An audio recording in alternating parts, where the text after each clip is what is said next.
Vic Jagger in the morning with Huggy Lowdown on Magic 102.3 and 92.7.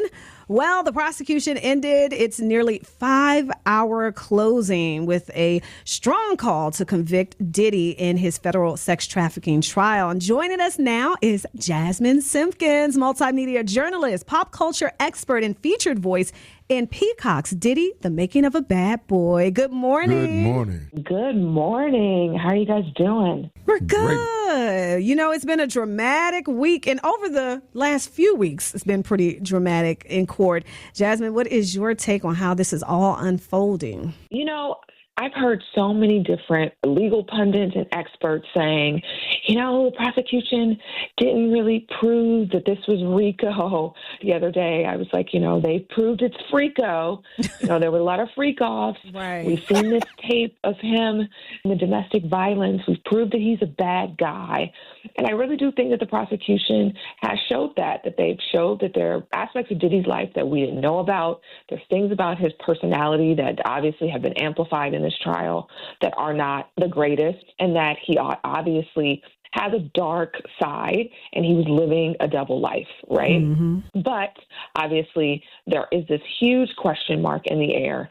Did they prove the charges, right? Travel for prostitution, racketeering conspiracy, and also sex trafficking. And I think at the end of the day, I think that they were able with these closing remarks to really land the plane, right? I think they were able to show the jury that these things in some fashion were taking place by way of the witnesses that they brought forth. They had 34 witnesses over the course of these 7 weeks. And I do believe that their closing arguments after that 5 hours was actually pretty good. They were able to really kind of hone in on each one of these charges, even some of the predicate acts. Those things, obviously, a lot of conversation was had over the last couple of days, too, about what that meant.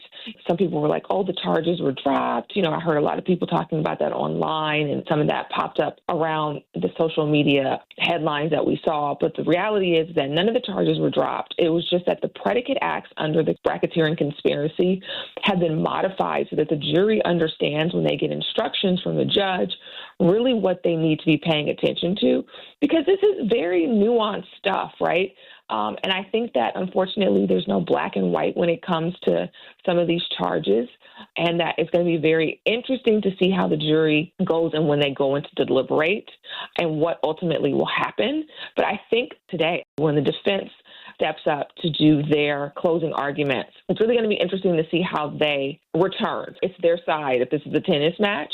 And obviously we saw when it was time for them to put up witnesses, it took them almost just maybe an hour and a half. Their stance is that the burden of proof is on the prosecution, and if they have not made their case. And it was kind of the Harvey Weinstein approach, right? We don't need to put on any witnesses. We don't need to take a lot of time going over this. Nothing was proven. All of these things have holes. There's been inconsistencies with all of these witnesses. And basically, there needs to be an acquittal. And so I think we'll see that today, that they're really going to create a lot of doubt for the jurors. And it'll be at that point then, I think that they're going to go back to deliberate, and they probably will deliberate for a couple of days. And this thing will wrap up before the 4th of July holiday begins. So that's my takeaway. Wow. Jasmine, thank you so much for all the work that you've been doing on this. And let everyone know where they can follow you on social media to keep up. Jasmine A. Simpkins. That's the handle on Instagram, and JAZZAKAI on Twitter. You guys, if you're in Los Angeles, tune in every night, 7:30 to LA Unscripted, which comes on the CW on KTLA 5. Thank you, Jasmine. Keep up the great work, and we appreciate you as always. Thank you, guys.